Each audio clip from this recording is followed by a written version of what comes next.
Hi everybody. Today we're gonna talk a little bit about things that we notice sometimes that clients think that certain things are abnormal or problematic or pathological when just with a little bit of knowledge about how people work and how they develop and so on and so forth. These things are really, really normal, and so we thought it'd be worthwhile to share a few observations that we have about certain things that really are quite normal. Just a few. Yeah. But mostly just to get it rolling so that way when we do a survey you can put more stuff that you want to know if it's normal. And I'll leave it anonymous in case it's weird. Yeah. But we'll share it on another one. Yeah. Because we're running out of ideas. So that's not true. We're never going to run out of ideas. I knew that would get you. I've got some things, that come to mind for me when I think about what are really normal things that clients tend to think are abnormal. What comes to mind for you? Conflict in relationships, and knowing that we as couples counselors sometimes have conflicts in our own relationships. They're like, oh, not that we talk about our problems, but it's like we can use an example without giving away a lot. Yeah. And it blows their minds that conflict is normal in relationships. And I also say, like, if you don't have conflict, that probably signals that it's a pretty inauthentic relationship. Like, you're not trusting each other and being vulnerable. So it's probably laden with fear. Yeah, and just as a follow-up, could you expound a little bit, because there are of course ways of engaging in conflict that are pathological, abnormal, unhealthy, and then there are ways of engaging in conflict that are maybe unpleasant but normative. Can you kind of maybe talk a little bit about what normal conflict would look like that doesn't skip into being unhealthy or pathological? Yeah, and you help me feed into this because I'm thinking of one example that you usually give, but it all comes back down to connection, which is everything for me is connection, and that you have to the rupture is not the problem. I mean, it is problematic, but it's not the biggest thing. What is the most important thing is the repair, that you can cooperatively and with safety between you, be able to find a solution together. And it actually brings about happiness. When my couples come in and they're like, oh, it's been a great week, and I ask them, what challenges have you overcome? And like, what are you talking about? And I'm like, typically, if you're having like a string of good events or you're feeling cooperative and on the same team, you've probably had to overcome some things together. And now you really, I don't know, you're vibing. Okay, so in part what I'm hearing you say is within the context of a healthy relationship, there's actually a lot of room for conflict because there is repair that's possible, and so where it maybe the goal is not no problems. Yeah. I guess I should have started with that. The goal is not to have no problems and to be happy all of the time. Like, that's what I want to normalize the most. I mean, like, obviously, like abuse, anything like that, not normal. We're not going to normalize that, but not having problems in your relationship, not having conflict, that would be problematic. That would be problematic. So I feel like you were gonna. Well, no, I sometimes with clients I'll distinguish between like first wound and second wound, meaning that I also have this term I call them swing and a miss, which is just a sense of like, look, we're imperfect human beings. That is just the reality. And so if you're in a relationship with somebody who's an imperfect human being, here's one of the things that's going to happen. They're going to hurt you. And it requires no malice, okay? And also, we as imperfect human beings, we also have some malice in us, okay? And it's going to happen the other way. They're going to hurt you. Yeah, right. But I mean, let's even just say even if people are just acting from they're a good faith actor in the relationship, and they're going to hurt you. And you're going to hurt them if you're a good faith actor. And that is, I like that you're pointing out that this is not so much a problem. It's uncomfortable, it's unpleasant, and I'm not suggesting, it doesn't matter, or giving some message of like, suck it up.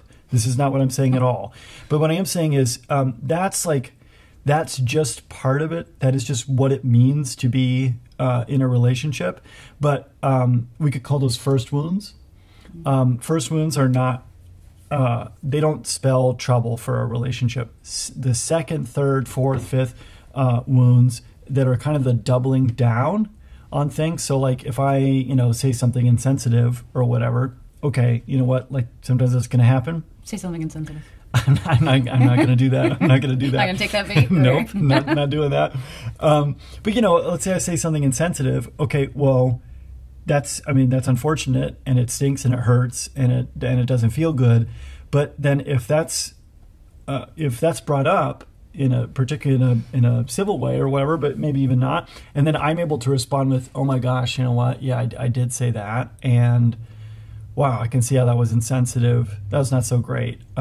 Let's circle up. Let's connect. Let's repair. Let me offer whatever apologies I need to. Let me do whatever I need to do to tweak some things. Then the thing is all right, well, that's not so bad. And in fact, that's actually like, it's actually in that repair. There's actually, it's almost like when you work out, and you break down your muscles, so that then they heal back, and they heal back a little bit stronger than before you had worked out. And it's kind of like that. And I'm not rooting for folks to like get in conflict, or for rooting for people to make insensitive comments. Is not, of course, what I'm saying. But I'm saying, yeah, but it's kind of inevitable. It's not perfection. I don't expect that you'll never hurt me, or my husband will never hurt me. Like, it's just, that's not the expectation.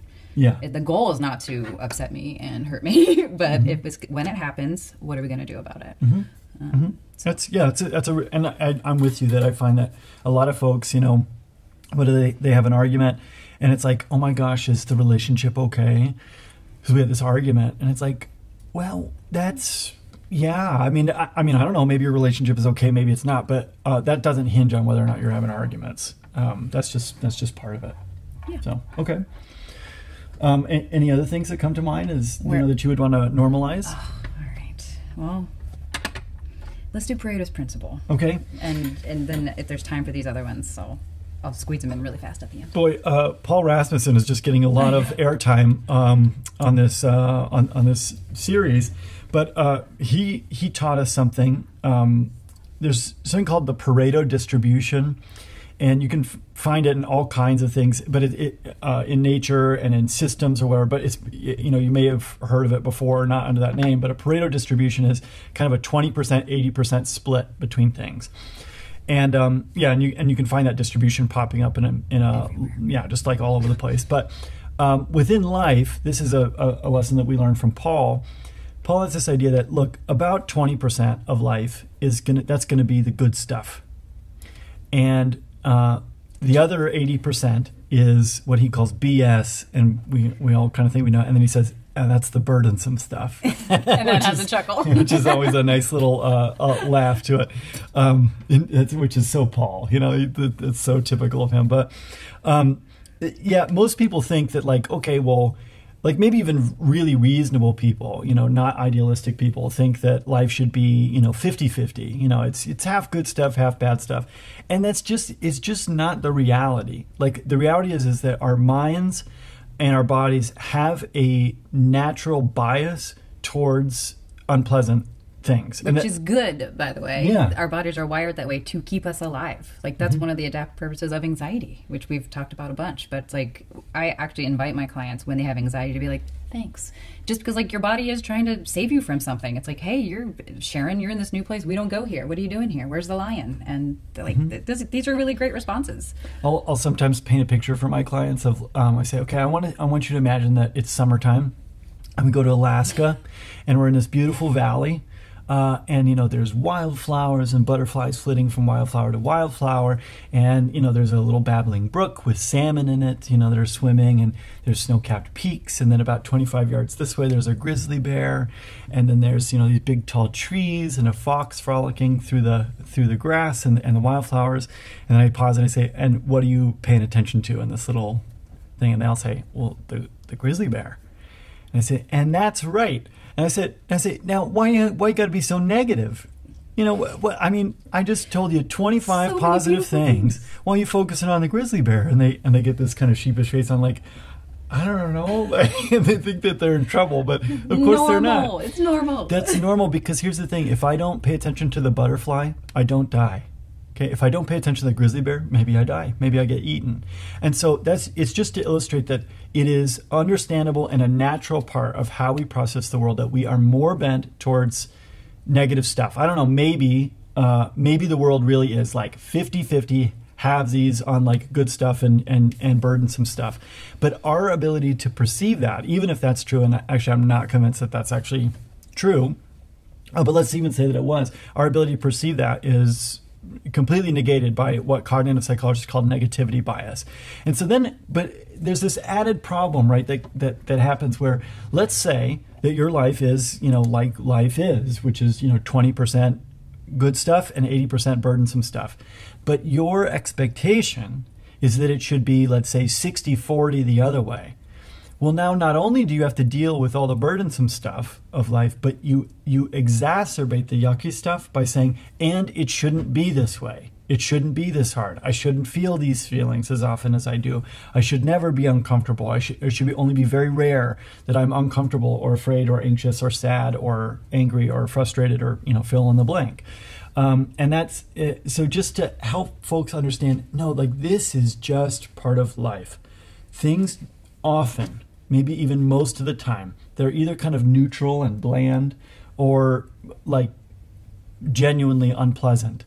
And our task is not to try to change those proportions. Our task is to learn how to manage and tolerate the 80 and mediate it, and then to really, really savor the 20. Delight in it. Yeah. That's the goal. But a lot of folks, they come to us and what they want us to do is like, let's consult with the gods and get the fates on my side so that we can get this thing, set right. And there's no setting that right. It just is what it is. But then we have it's almost like what we talked about our last episode of like, it's what we do with that 80-20 split that, there are some really meaningful differences that can happen in there. Yeah, and I would imagine it'd be a huge relief to be like, oh, okay, so not that I'm not supposed to, really. The math doesn't work out that 80% of the time I'm supposed to be happy. Because they do. They come in, I want to be happy all the time. And I'm like, you'd get bored. So no, I will not help you with that. Well, it reminds me of what Viktor Frankl wrote in Man's Search for Meaning, that he said, there's existential psychologists really believe that anxiety was the base state for human beings, is that like just built into the architecture of who we are, there's anxiety.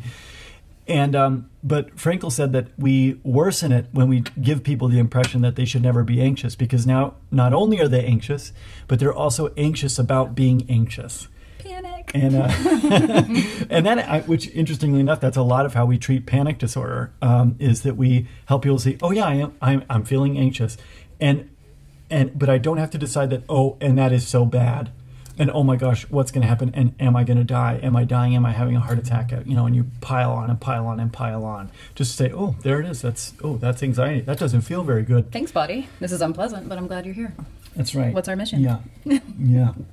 So that's maybe another thing. Any other, little thing that comes to mind? We don't want to make this too long, but maybe one more thing that we can make it short. Just like normalizing making mistakes, not just as therapists, which we've made. At least I've made a bunch of lately. Mistakes as parents, like calling out needing a do-over with your kids. Like when you make a mistake, pause, even if you've caught yourself, because the ideal is to catch yourself before you say something nasty, but often it is after. And I encourage people to just say, ooh, I'm sorry, that didn't come out the way that I wanted. I don't want to talk to you like that. Can I have a do-over? Can I try that again? Works great in my house. Yeah, I think I've used it with you too. I was like, "Ooh, wait, hold on, I'm a little fussy. Let me try that again." Feeling a little fussy. I think that's such a great comment that it does seem like parents in particular, they put so much pressure on themselves to like do it all right all the time. Yeah, and it's not all about you. It's just not. It's not about your kid either. No offense to your adorable kids, but like. Just normalize talking about mistakes, even if it's like at the dinner table. Hey, what mistakes did you make today? Because mistakes are how we learn and grow. That's like, if you ask Ezra, my daughter, that, she'll say, mistakes are how we learn and grow. She like knows it because I say it so much. And she walks up to me all the time telling me about the mistakes she made. She doesn't come up to me cowering or in shame. She's just like, I made a mistake. I'm going to need some paper towels. And I'm like, how many paper towels? But like... It's great. What did we learn? I think we're going to just need to change the name of the show to Things Paul Rasmussen has taught us, because but this is too good an insight not to share. I remember in college I was in one of his courses and he was talking about parenting, and he said, perfect. There's no such thing as a perfect parent, and if there were, they would be a terrible parent. And I didn't I didn't really get it. That didn't make much sense to me. And to be fair, I was like, I think 19 or something at the time. I was quite young. I didn't really get it. And I asked him, I said, well, like, what do you mean the perfect parent wouldn't be a good parent? He said, look, the thing is that what parents are doing is that they're preparing their children to contend with the challenges of the world. And if you're perfect and you never make mistakes, one of the things that you are not demonstrating to your child is that mistakes can be made and that they can be recovered from. And oh, by the way, here's how to deal with your own imperfections. Here's how to deal with somebody else's imperfections, so on and so forth. And that really has stuck with me, to remember that parenting is a really, really long game. A really long game. And it's this thing that you can't be assessing every 15 minutes, like, am I a good parent? Am I a good parent? Am I a good parent? Because that is an evaluation that happens over a really long period of time. It reminds me of this metaphor that I was using today in a session, actually. Go ahead. A client and I were talking, when I was in college, it was my freshman year, a bunch of my friends, we got together to watch a movie, and I got to pick the movie, and I picked Shawshank Redemption, which is, of course you would. It's a really, really great film, It's a good one. but it's also a very long film, and most of it is exceptionally dark and dreary and depressing and violent and whatever. But it's so good. So here's the thing: we're about 2.5 hours into the movie, and things are just getting worse. I mean, they're just getting worse by the minute. Things are just so bad, and it's so long, and it's kind of slow, and everybody's like, Calvin, what the heck? Why did you pick this movie? This is like so rough. And then there's this amazing scene, and if you've seen the movie, you'll know what I'm talking about, where the warden goes into this guy's empty prison cell, and he throws this rock, and it goes through this poster, and something's strange about it, and you're like, what's going on? And I won't spoil it for you if you haven't seen it, but all within the course of like maybe 10 minutes, all these pieces start to fall into place, and you get why the movie is wonderful. Mm-hmm. And then at the end of the movie, everybody's like, oh my gosh, great job picking that movie. Yeah. Awesome choice. I loved it. It was so great. But it's like, yeah, you can't be in the middle of the movie deciding whether it's a good movie or not. You can't do that. You got to place it in the whole context. And so with parents, it's like this is something that we have to learn to do, to remember that parenting is a long game. It's something that we do over a long course of time. There are going to be things that even over the course of, certainly a day, but even like weeks or months, hopefully not years, but certainly weeks or months, it's like, it's not good. It's not good at all. It's not great. And there's something that you hear a lot as a new parent, I'm sure you did too, where it's like, treasure these moments. They go by so fast. And I'm like, my nipples are bleeding and I can't sleep and I don't what? I know they're going to slip away. And so I think it's also really important to remind parents, like, this really tough stuff also goes away. Like, it goes away. Yeah. New stuff pops up, new challenges, but it's not this, however bad you feel like it is, it's not that bad forever. Yeah. Okay, well, and I'm aware maybe we should just do another one of these too, because there's certainly more things that we could probably work on normalizing. But thanks for tuning in, and we'll hope you'll keep listening. You can check us out. Certainly subscribe to the YouTube page, but also you can listen to us through Apple Podcasts or Spotify or other places as well. So thank you so much.